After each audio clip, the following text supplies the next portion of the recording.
प्रिय विद्यार्थियों, आज हम कक्षा 12 के आत्मज्ञ एवं सर्वज्ञ पाठ का अध्ययन करेंगे, जिसमें याज्ञवल्क्य ऋषि और उनकी पत्नी मैत्रेयी के बीच संवाद है। यह उपनिषद का एक छोटा सा अंश है। चलिए हम अधिक समय न व्यर्थ करते हुए इसका अध्ययन करते हैं। याज्ञवल्क्यो मैत्रेयीम उवाच। याज्ञवल्क्य ने मैत्रेयी से उवाच माने कहा। याज्ञवल्क्य ने मैत्रेयी से कहा। मैत्रेयी, यहाँ पर संबोधन चिन्ह है, हे मैत्रेयी। उदय यास्यन, उदय का मतलब होता है निकलना चाहता हूँ। अहम माने मैं, अस्मात् माने इस, स्थानात् माने स्थान, अस्म माने हूँ। स्थानात् स्थान से, अस्म माने हूँ, यानी मैं इस स्थान से निकलना चाहता हूँ। अब कौन सा स्थान है?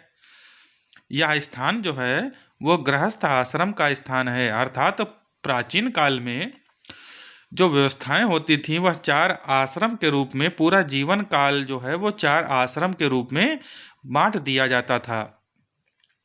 पहला आश्रम जो था वो ब्रह्मचर्य आश्रम कहलाता था। यह 25 वर्षों का होता था। उसके पश्चात फिर से 25 वर्षों के लिए गृहस्थ आश्रम की व्यवस्था की गई थी। उसके बाद वानप्रस्थ आश्रम था, ये भी 25 वर्ष का था। इसके पश्चात संन्यास आश्रम था, ये भी 25 वर्ष का था। अर्थात मनुष्य का जीवन जो है वो 100 वर्षों में बांट दिया गया था, जिसमें जो है प्रारंभ के 25 वर्ष जो विद्यार्थी होता था वह अपने गुरु के पास रहकर विद्याध्ययन करता था। इसके पश्चात वहाँ से वह पदवी को धारण करके, आचार्य वगैरह की पदवी को धारण करके वह अपने घर वापस लौटता था और विवाह संस्कार वगैरह करके 25 वर्ष की आयु को पूरी करने के पश्चात, अर्थात कुल 50 वर्षों की आयु तक गृहस्थ आश्रम का जीवन वो जीता था। तो ये याज्ञवल्क्य ऋषि जो हैं वो 50 वर्ष की आयु को पूरी करने के बाद उस आश्रम को छोड़ करके ऊपर के आश्रम में जाना चाहते हैं। ऊपर का आश्रम कौन सा है? वानप्रस्थ आश्रम। तो उसी बात को यहाँ पर कहा गया है। याज्ञवल्क्य ने मैत्रेयी से कहा, हे मैत्रेयी, उदय आस्यन अर्थात ऊपर जाना चाहता हूँ या इससे ऊपर जाना चाहता हूँ। अहम माने मैं, अस्मात् माने इस, स्थानात् माने स्थान से, यानी इस गृहस्थ आश्रम से ऊपर जाना चाहता हूँ, मैं निकलना चाहता हूँ। तत इसते अनया, तत तत माने तो, ते माने तुम्हारा, अनया माने इस, कात्यायन्या यानी कात्यायनी से, विच्छेदम करवाड़ित बंटवारा करवा दूं। विच्छेद का मतलब होता है बंटवारा। तो तुम्हारा इस कात्यायनी से, कात्यायनी दूसरी पत्नी थी, कात्यायनी से बंटवारा करवा दूं। इति, ऐसा उन्होंने क्या कहा? तो तुम्हारा इस, अन्या माने अन्य या दूसरी, कात्यायनी से विच्छेदम करवाड़िति बंटवारा करवा दूं। इति, ऐसा। मैत्रेयी उवाच, यह सुनकर जो है मैत्रेयी कहने लगी। मैत्रेयी उवाच, मैत्रेयी ने कहा, यदि अयम, यदि अयम, यदि यह, अयम माने यह, यदि माने यदि, यदि यह सर्वा पृथ्वी, पूरी पृथ्वी, संपूर्ण पृथ्वी, वित्तेन पूर्णा स्यात्, वित्तेन माने धन से, पूर्णा माने परिपूर्ण, स्यात् माने हो जाए, यानी यह पूरी पृथ्वी यदि धन से भर जाए। तत्, तत् माने तो, किम माने क्या, तेन माने उससे, अहम माने मैं, अमृता अमर, श्यामित माने हो जाऊंगी, तो क्या उससे मैं अमर हो जाऊंगी? याज्ञवल्क्य उवाच, याज्ञवल्क्य ने कहा, न एति, न माने नहीं, एति माने ऐसा, ऐसा नहीं है। अब याज्ञवल्क्य जी क्या कहने लगे? यथैवो उपकरणवताम, यथैव माने जैसा, उपकरणवताम, उपकरण, उपकरण का मतलब होता है साधन, साधन संपन्न। यहाँ पर उपकरणवताम का अर्थ होगा साधन संपन्न, यानी जैसा साधन संपन्न का जीवनम, जीवन होता है, तथैव माने वैसा ही, ते माने तुम्हारा, जीवनम स्यात्, जीवन हो जाएगा। यानी जैसा साधन संपन्न लोगों का जीवन होता है वैसा ही ते जीवनम स्यात्, तुम्हारा भी हो जाएगा। अब यहाँ पर साधन संपन्न का अर्थ जो है धनवान लोगों से है, यानी जिसके पास सब साधन होते हैं उसका जीवन जो है अच्छा हो जाता है। लेकिन जीवन निर्धन भी जीते हैं और जीवन धनवान भी जीते हैं। धनवान लोग जो हैं उनका जीवन अच्छा गुजरता है, लेकिन जो निर्धन लोग होते हैं उनका जीवन कष्ट में गुजरता है। तो जैसा उपकरण बताम अर्थात जिनके पास साधन संपन्न लोग होते हैं उनका जीवन जैसा होता है ते जीवनम स्यात्। यानी कहने का अर्थ यहाँ पर यह है कि उन्होंने कहा था यदि पृथ्वी पूरी धन से भर जाए तो क्या मैं इससे अमर हो जाऊंगी? तो उन्होंने कहा नहीं, पृथ्वी पर यदि धन ही धन हो जाएगा, यदि तुम्हारे पास धन हो जाएगा तो तुम्हारा जीवन भी वैसा ही हो जाएगा जैसा धनवान लोगों का होता है। फिर आगे क्या कहने लगे, अमरत तत्वस्य तु नासास्ति वित्तेन इति। अमरत तत्व की तु माने तो, न आशा नहीं आशा है, वित्तेन माने धन से, यानी धन से अमरत अमरत तत्व की या अमरता की न आशा नहीं आशा है, यानी धन के द्वारा अमरता की कोई आशा नहीं है। इति माने ऐसा, यानी धन होने से तुम अमर नहीं होगी। सा मैत्रेयी उवाच, सा माने वह, मैत्रेयी उवाच वह मैत्री बोली, ये नाहम अमृता श्याम, ये न अहम अमृता श्याम, ये न माने जिससे, अहम माने मैं, ना अमृता नहीं अमर होंगी, यानी जिससे मैं अमर नहीं होंगी। किम किम माने क्या, अहम माने मैं, तेन माने उसका, कुर्याम माने करूंगी, तो उसका मैं क्या करूंगी, यानी जिस धन से मैं अमर नहीं होंगी तो उसका मैं क्या करूंगी। यदेव यदेव भगवान केवल अमरतत्व साधनम जानाति तदेव मे ब्रूहि।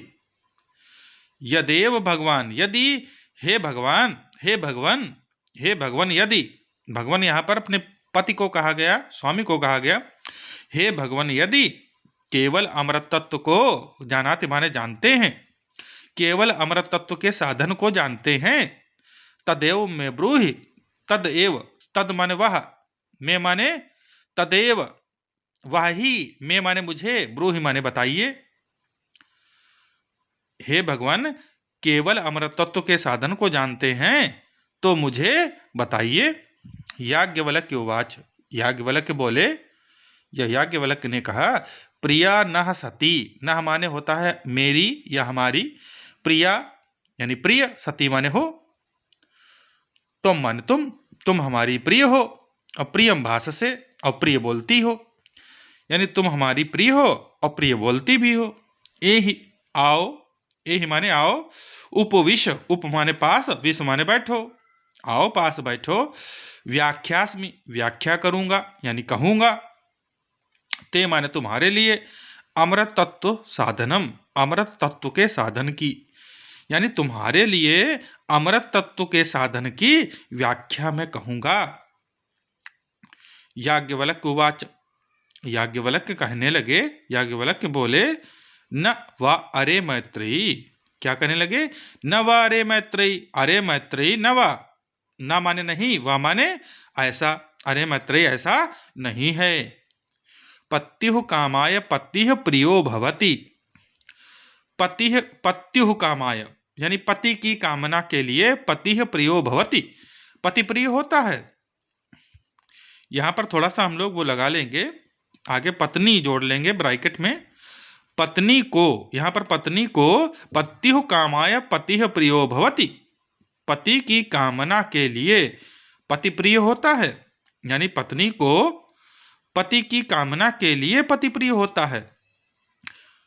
आत्मनस्तु अपनी ही, कामाय पति प्रियो भवति, अपनी ही, कामाय माने कामना के लिए, पति प्रियो भवति पति प्रिय होता है।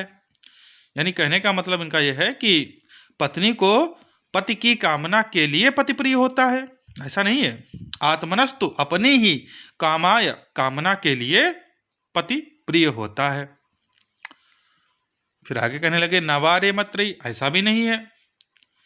यहां पर जोड़ लेंगे पति, पति को, जायायाह, जाया कहते हैं पत्नी को, जायायाह अर्थात पति को, जायायाह कामाय जाया प्रिया भवति, जाया यानी पत्नी की कामना के लिए जाया या पत्नी प्रिया भवति प्रिय होती है। अरे ऐसा नहीं है कि पति को पत्नी की कामना के लिए पत्नी प्रिय होती है। आत्मनस्तु वै कामाय जाया प्रियो भवति। अपनी ही कामाय माने कामना के लिए जाया प्रिया भवति, यानी पत्नी प्रिय होती है। न वारे, अरे ऐसा भी नहीं है। पुत्रस्य वित्तस्य च कामाय पुत्रो वित्तम व प्रियम भवति। पुत्र और वित्त, वित्त माने धन, पुत्र और धन की कामना के लिए पुत्रो वित्तम व प्रिया भवति, पुत्र और धन प्रिय होते हैं। आत्मनस्तु वै कामाय पुत्रो वित्तम व प्रिया भवति। आत्मनस्तु अपनी ही कामाय माने कामना के लिए पुत्रो वित्तम व प्रिया भवति, पुत्र और धन प्रिय होते हैं। नवारे, अरे ऐसा नहीं है। सर्वस्य कामाय सर्वम प्रियम भवति। सर्वस्य माने सबकी, कामाय माने कामना के लिए, सर्वम माने सब, प्रियम भवति प्रिय होते हैं। आत्मनस्तु वै कामाय सर्वम प्रियम भवति। आत्मनस्तु माने अपनी ही, कामाय माने कामना के लिए, सर्वम सब, प्रियम भवति प्रिय होते हैं। अपनी ही कामना के लिए सब प्रिय होते हैं। तस्मात्, इसलिए, वा अरे मैत्रेयी, अरे मैत्रेयी, तस्मात् माने इसलिए, इसलिए अरे मैत्रेयी, आत्मा, यह आत्मा ही द्रष्टव्य, द्रष्टव्य दर्शनीय होती है, दर्शनार्थ देखने के योग्य, श्रोतव्य सुनने के योग्य, मंतव्य मनन करने के योग्य, निदिध्यासित व्यश्च और लगा हुआ पीछे तो उसको आगे जोड़ेंगे, और निदिध्यासित और ध्यान करने योग्य होती है।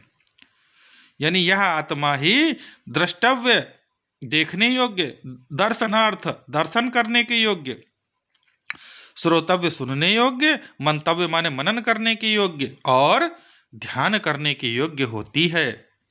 आत्मनः खलु दर्शनेन, खलु माने होता है निश्चित ही, आत्मनः आत्म, दर्शनेन दर्शन से, निश्चित ही आत्म दर्शन से, इदम सर्वम विदितम भवति। इदम माने यह, सर्वम माने सब, विदितम माने ज्ञात, भवति माने होता है, यह सब ज्ञात हो जाता है। यानी कहने का इनका यह मतलब था कि इस संसार में कोई किसी का प्रिय नहीं होता, सब अपने अपने अपने अपने साधन को प्राप्त करने के लिए ही प्रिय होते हैं, सब अपने अपने काम के लिए ही प्रिय होते हैं। काम निकल गया तो कोई किसी का प्रिय नहीं होता है। यही हम लोग वास्तविक जीवन में भी देखते हैं कि अगर किसी का काम हमसे निकल गया है तो वो हमको नज़रअंदाज करने लगता है, वो बोलता भी नहीं है। तो ये प्राचीन काल की जो बात है, उपनिषदों वेदों उपनिषदों की जो बात है, जो इसमें बताया गया है, वो अक्षरशः सत्य ही प्रतीत होता है। कोई किसी का प्रिय नहीं होता है, सब अपने अपने लिए ही सभी के प्रिय होते हैं। अगर आपको ये वीडियो अच्छा लगा हो तो कृपया इसे लाइक करें, सब्सक्राइब करें, कमेंट करें और अन्य दोस्तों के बीच भी इसको शेयर करें। ठीक है, धन्यवाद।